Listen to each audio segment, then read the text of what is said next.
دوستو، میری ماں اور بہنوں، میرے چینل کو آپ لوگ سبسکرائب کریں تاکہ میری ویڈیو آپ لوگوں تک پہنچ سکے۔ السلام علیکم۔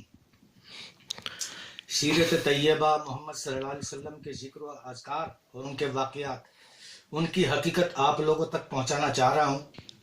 محمد عربی صلی اللہ علیہ وسلم کے لیے اللہ نے دنیا بنائی، زمین اور آسمان بنایا، 1,24,000 نبی بنائے، 18,000 مخلوق بنائی اللہ نے، جس میں چرندے بھی آ گئے، فرشتے بھی آ گئے، پرندے بھی آ گئے، درندے بھی آ گئے، پکشی بھی آ گئے، انسان بھی آ گئے، جنات بھی آ گئے، حیوانات بھی آ گیا، نباتات اور گھاس پھوس بھی آ گیا، کیڑی سے لے کے ہاتھی تک اور انسان سے لے کے فرشتے تک، زمین سے لے کے آسمان تک، اللہ نے یہ چیزیں محمد عربی صلی اللہ علیہ وسلم کے لیے بنائی اور محمد صلی اللہ علیہ وسلم کو ہمارا رہنما بنایا۔ محمد صلی اللہ علیہ وسلم نے ہمیں راہ ہدایت سکھائی، اس دنیا میں جینے کی، چلنے کی، کس طریقے سے کھانا چاہیے، کس طریقے سے جینا چاہیے، کس طریقے سے سونا چاہیے، کس طریقے سے شادی بیاہ کرنا چاہیے، کس طریقے سے بچوں کی تربیت کرنی چاہیے، کس طریقے سے بیوی بچوں کو رکھنا چاہیے، کس طریقے سے ہمیں جنت میں جانا چاہیے، کس طریقے سے ہمیں جہنم سے بچنا چاہیے، ساری ترکیب، سارے طریقے، حلال حرام، حلال، بھلائی اور برائی، اچھائی، نیکی اور بدی، ہر ایک چیز میں سرکار مدینہ صلی اللہ علیہ وسلم نے ہم لوگوں کو آگاہ، خبردار اور ہوشیار کیا۔ اب وہ ہماری مرضی ہے کہ ہم لوگ کسی بھی چیز کو اختیار کریں، یہ ہمارے دماغ کی بات ہے۔ آج کل لوگ کہہ دیتے ہیں کہ زمانہ کی رفتار کچھ ایسی ہے، یہ ہوائی کچھ ایسی چل رہی ہے اس زمانے کی، وہی زمانہ ہے، وہی دھرتی ہے، وہی زمین ہے، وہی آسمان ہے، وہی چاند سورج ہے، وہی کھانا پینا ہے، وہی طریقہ ہے، وہی انداز ہے، ساری چیزیں اللہ کی بنائی وہ کی وہی ہے۔ ہم لوگوں کا نظریہ، ہم لوگوں کا ماحول بدلا ہوا ہے، ہم لوگوں کی ہوا بدلی ہوئی ہے۔ کہیں ایسا نہ ہو قیامت کے دن اللہ کی ہوا بدل جائے اور سب کچھ جہنم میں ڈانٹ لگا دے ہم لوگوں کو۔ وہ بھی کہہ سکتا ہے کہ بھئی زمانے کی رفتار تم دنیا میں ایسی بتا رہے تھے کہ زمانے کی رفتار کچھ ایسی ہے، تو اللہ اگر بگڑ کے قیامت کے روز اگر کھڑا ہو گیا اور کہنے لگا کہ میری رفتار بھی کچھ ایسی ہے، میں تم لوگوں کو جہنم میں ٹھوکوں گا، دوزخ میں ڈالوں گا، نرک میں ڈالوں گا، یہ اس کی قدرت ہے۔ ذالکم اللہ ربکم لہ الملک، میرے بندے کبھی تو غور کیا کر، تیری رگ رگ بنانے والا میں ہوں، تیرے سر کے اوپر جتنے بھی بال ہیں کسی ڈاکٹر یا کسی حکیم وید کا بنایا ہوا نہیں، کسی سائنسداں یا ٹیکنالوجی کا ماہر، ساری دنیا کے انسان مل کے انسان کا ایک بال نہیں بنا سکتے، انسان کی ایک آنکھ نہیں بنا سکتے۔ اللہ نے فرمایا تیرے کانوں کے اندر سننے کی طاقت، زبان میں ٹیسٹ کرنے کی قوت، اور کانوں کے اندر سننے کی طاقت، آنکھوں کے اندر دیکھنے کی قدرت صرف میں نے رکھی ہے، کسی نے نہیں رکھی۔ میرے بندے کبھی تو غور کیا کر، تیری رگ رگ بنانے والا میں ہوں، فَبِأَيِّ آلَاءِ رَبِّكُمَا تُكَذِّبَانِ، میری کس کس نعمت کو، میری کس کس چیز کو آپ لوگ جھٹلاؤ گے؟ اللہ کی قدرت کو ہم لوگ جھٹلا نہیں سکتے، اور محمد جو ہے اللہ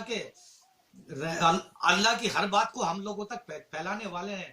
محمد صاحب نے اپنی طرف سے کوئی بات نہیں پھیلائی، جو بھی حکم اللہ کا ہوا، جیسے مثلا آج ہندوستان پورا بیاج کھا رہا ہے، آج پورا ہندوستان بیاج کھا رہا ہے، بیاج کا لینا بھی حرام ہے اور دینا بھی حرام ہے۔ بینکوں کے سے جو بینک کے اندر سے جو فائدہ ہوتا ہے، جو بینیفٹ ہوتا ہے اور جو فائدہ ہوتا ہے، آدمی اگر اس بیاج کو اگر کھا رہا ہے، بینک کا بیاج بھی حرام ہے، لین دین، لون، یہ ساری چیزیں جو ہیں حرام ہے۔ اگر آدمی کا بیاج لینا اور دینا، یہ ساری چیزیں حرام ہے۔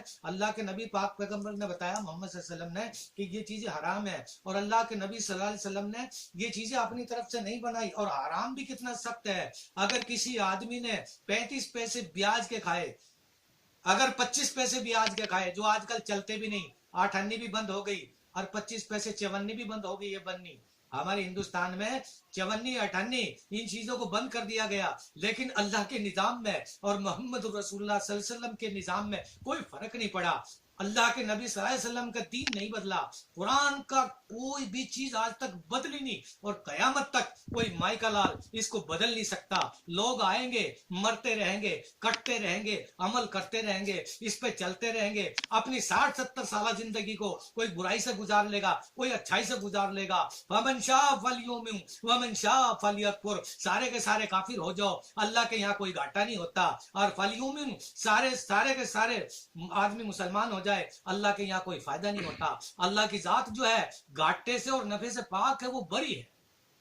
میں یہ بتا رہا تھا کہ اللہ کے نظام سے ہٹ کر یہ بیاج کی بات لے لو, کہ بیاج اگر 35 پیسے 25 پیسے کسی نے بیاج کے لیے یا دیے, اس کا قرآن کے اندر اتنا سولڈ گناہ ہے, اتنا عظیم اور اتنا زبردست گناہ ہے کہ جیسے اپنی سگی ماں سے 35 بار بلاತ್کار کیا ہو, 35 بار زنا کیا ہو. یہ تیرا میرا قانون نہیں ہے, یہ تو ہم نے بنا لیا ہے, بینک سے بیاج لینا اور دینا. لیکن اللہ کا جو نظام ہے اس میں کوئی فرق نہیں پڑتا. وہ نظام بن کے آ گیا, وہ آ گیا, اس کو کوئی ہٹا نہیں سکتا, اس کو کوئی بدل نہیں سکتا. اللہ کے نبی صلی اللہ علیہ وسلم ایک آدمی کے لیے اللہ نے اس رات کو روک دیا, دن نہیں کیا.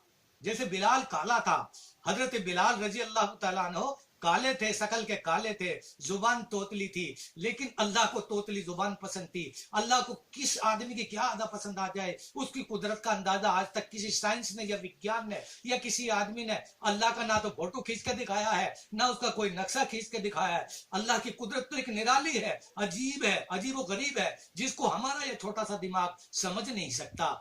حضرت موسیٰ علیہ السلام کوہ طور پہ اللہ سے بات کیا کرتے تھے, اور بات بھی ہوتی تھی, لیکن اللہ کے نظام کو وہ نہیں سمجھ پائے جو ڈائریکٹ بات کر رہے ہیں. ہم تو کیا سمجھ پائیں گے. حضرت بلال رضی اللہ تعالیٰ عنہ کالی شکل کے تھے اور زبان توتلی تھی, لیکن اذان اللہ کو بلال کی پسند تھی.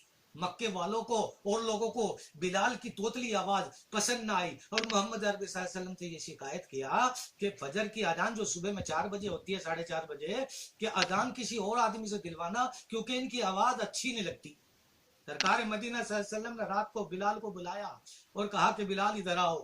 جب عیشاء کی نماز جو 8-8:30 بجے ہوتی ہے, رات کو عیشاء کی نماز 8:30 بجے جو ہوتی ہے, بلال کو بلایا, اور بلانے کے بعد میں کہا آپ اذان نہ پڑھے, کیوں کہ مکہ کے لوگوں کو آپ کی آواز پسند نہیں ہے. حضرت بلال رضی اللہ تعالیٰ عنہ ساری رات مسجد میں روتے رہے اور کہا اللہ سے لو لگا دی, اے میرے پاک پروردگار, کالا ہونا کیا میری قدرت تھی, میں اپنے آپ سے کالا بن گیا, یہ میری جو توتلی زبان ہے, من نے آپ توتلا پن تھوڑا کیا ہے. تو بلال روتا رہا, جیسے روتا رہا, اللہ کی قدرت کو جوش آیا, اور اللہ نے اتنی لمبی رات بنا دی. ایک رات کی بجائے کئی رات ہوگی. لوگوں نے 1 نیند کیا, 2 نیند کیا, 4 نیند کیا, 10 نیند کیا, سو کے تھک گئے, اور تھکنے کے بعد میں صبح نہیں ہوتی ہے. سرکار مدینہ صلی اللہ علیہ وسلم کی خدمت میں, محمد عربی صلی اللہ علیہ وسلم کی خدمت میں لوگ آئے, اور آنے کے بعد میں کہنے لگے کہ یا رسول اللہ کیا وجہ ہے آج صبح نہیں ہوتی. اللہ کے نبی صلی اللہ علیہ وسلم کے پاس میں فوراً فرشتہ آیا اللہ کی طرف سے, جبریل علیہ السلام حاضر خدمت ہوئے اور کہا کہ جب تک بلال اپنی توتلی آواز سے, توتلی زبان سے اذان نہیں پڑھیں گے اور اللہ کو نہیں پکاریں گے تو اللہ صبح نہیں کریں گے. اللہ نے ایک آدمی, کالے آدمی کی وجہ سے, توتلے آدمی کی وجہ سے صبح نہیں کی. یہ اتنی لمبی چوڑی دنیا ہے میرے بھائیوں. اگر ہم اللہ کی قدرت کو پہچاننا چاہیں تو ہم پہچان سکتے ہیں. بن ہاتھ پیر ہلائے کوئی چیز حاصل نہیں ہوتی. ہم اپنے بچوں کا پیٹ بھرنے کے لیے دن رات گدھے کی طرح کماتے ہیں, حرام نہیں دیکھتے, حلال نہیں دیکھتے. یوں بتایا اگر ایک دانہ حرام کا کھا لیا, اگر انسان نے, اللہ کے نبی محمد صلی اللہ علیہ وسلم نے ہم لوگوں تک یہ تعلیم پہنچائی ہے کہ اگر آدمی نے ایک دانہ حرام کھا لیا تو اس کے گھر کے اوپر عذاب آنا شروع ہو جاتا ہے. بیماریوں کے ذریعے, مصیبتوں کے ذریعے ایسے سے پہاڑ ٹوٹ پڑتے ہیں.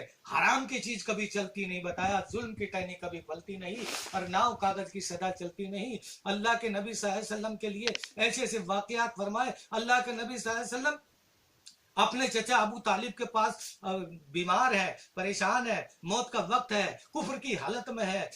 چچا ابو طالب کے پاس میں گئے محمد عربی صلی اللہ علیہ وسلم اور کہا میرے چچا آپ اسلام کو قبول کر لو, آپ کلمہ پڑھ لو, میں کل قیامت میں گواہی دے دوں گا کہ یا اللہ یہ تو میرے چاچا ہے, ان کو جنت میں ان کا داخلہ کر دے اور نرک اور دوزخ سے بچا دے, جہنم سے بچا دے میرے پروردگار. لیکن چاچا نے یہ جواب دیا کہ بیٹے میں کس طریقے سے لوگ مجھے کیا کہیں گے، سماج کیا کہے گا، برادری کیا کہے گی. مرنے کے سمے سماج یاد آ رہا ہے، برادری یاد آ رہی ہے. اللہ کا خوف طاری نہیں ہے کہ تجھے اس دنیا سے جانا ہے اور جانے کے بعد کس چیز سے تیرا سامنا ہوگا. ثم لا يموت فيها ولا يحيا. یہ دنیا جو ہے بڑا ذلیل مقام ہے. یہ ہماری 60-70 سالہ 80 سالہ کی زندگی ہے. کوئی 100 بھی اگر کاٹ دے تو کون سی بڑی بات ہوئی. 100 سال بھی اگر آدمی لے لے تو کوئی بات نہیں ہے. 60-70 سال تک آدمی کام کرتا ہے، اس کے بعد میں تو بڈھا ہو کے وہ بیٹھ جاتا ہے. جیسے بیل ہل میں چلتا ہے، جب تک کام میں آتا ہے تب تک لوگ اس کو لیتے ہیں، پھر اس کو کھلا چھوڑ دیتے ہیں، یہ کسی کام کا نہیں. اسی طریقے سے بڈھے آدمی کو ایک سائڈ پہ بٹھا دیتے ہیں. تو آدمی کو یہ سوچنا چاہیے کہ یہ جو ہماری زندگی ہے، ثم لا يموت فيها ولا يحيا، یہ جو زندگی ہے 60-70 سال کی جو زندگی ہے، اسی میں ہماری کمائی ہونی ہے دونوں جہان کی. اس کے مرنے کے بعد میں اصلی زندگی شروع ہونے والی ہے، وہاں موت نہیں آتی.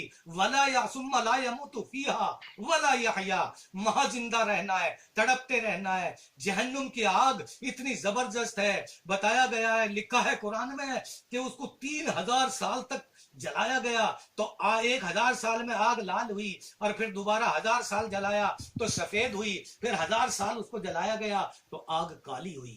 اتنی لمبی زبردست وہ آگ ہے. اس کی دیواروں کے اندر جہنمی آدمی کو، گناہگار اور پاپی کو اس کی دیواروں میں ایسے ٹھوک دیا جائے گا جیسے کھٹی ٹھوک دی جاتی ہے. وہاں ثم لا يموت فيها ولا يحيا، وہاں موت نہیں آئے گی، تڑپتا رہے گا اور بہت گرجتا رہے گا، لیکن اس کی نہ تو کوئی عبادت قبول ہے، نہ کوئی نماز قبول ہے، نہ کوئی پوجا پاٹ قبول ہے، نہ کوئی بھجن قبول ہے، نہ کوئی بھکتی قبول ہے. اس دنیا کے اندر جو کر لو گے پالو گے وہی ہمارے ساتھ جائے گا، بلکہ سارا سب کچھ ختم ہو جائے گا. تو کہنے کا مطلب یہ ہے، اپنے چاچا کو کہا کہ اسلام کو کلمہ پڑھ لو آپ، اور کلمہ پڑھنے کے بعد میں آپ کل قیامت میں اللہ کے سامنے کہہ دوں گا میرے چاچا اللہ ان کو جنت میں ان کا داخلہ کر دے. تو کہا کہ سماج کیا کہے گا، برادری کیا کہے گی. اللہ کے نبی صلی اللہ علیہ وسلم نا امید اور مایوس ہو کر وہاں سے لوٹ گئے. لوٹنے کے بعد میں راستے میں حضرت جبریل علیہ السلام آئے، اور محمد صلی اللہ علیہ وسلم جو تھے بہت اداس تھے، بڑے غمگین تھے، بڑے ٹینشن میں تھے، بڑے مایوس اور نا امید تھے. تو فرشتے نے آ کر کہا اللہ یہ کہہ رہا اے پیارے محبوب صلی اللہ علیہ وسلم، جس کو آپ چاہو گے اس کو ہدایت نہیں ملے گی. میں اللہ جس کو چاہوں گا انک لا تہدی من احببت، میں پروردگار جس کو چاہوں گا اسی کو ہدایت ملے گی، باقی کسی کو ہدایت نہیں مل سکتی. ہمارا تمہارا تو یہ چکر ہے، زمین میں سے مال نکال دو، وسیع کرن کر دو، فلاں آدمی کو مار دو. میرے بھائیوں قرآن کے اندر ساری چیزوں کا توڑ ہے. قرآن ایک ایسا مقدس کلام ہے، ایسا پاورفل اور زبردست ہے جس میں کسی چیز کی کوئی ملاوٹ نہیں. شمشان میں بیٹھ کر یا کہیں وادیوں میں بیٹھ کر آدمی سوچتا ہے میں اس کو منہ چلا دوں گا، وہ چلا دوں گا. اللہ کے سوا کوئی کسی کو نہیں مار سکتا. کرنے دھرنے والی ذات اللہ کی ہے. اگر کوئی کسی کو مار دے یا ذلیل کر دے یا رسوا کر دے تو خدا کی خدائی کیا ہوئی. اللہ مجھے اور آپ کو عمل کرنے کی توفیق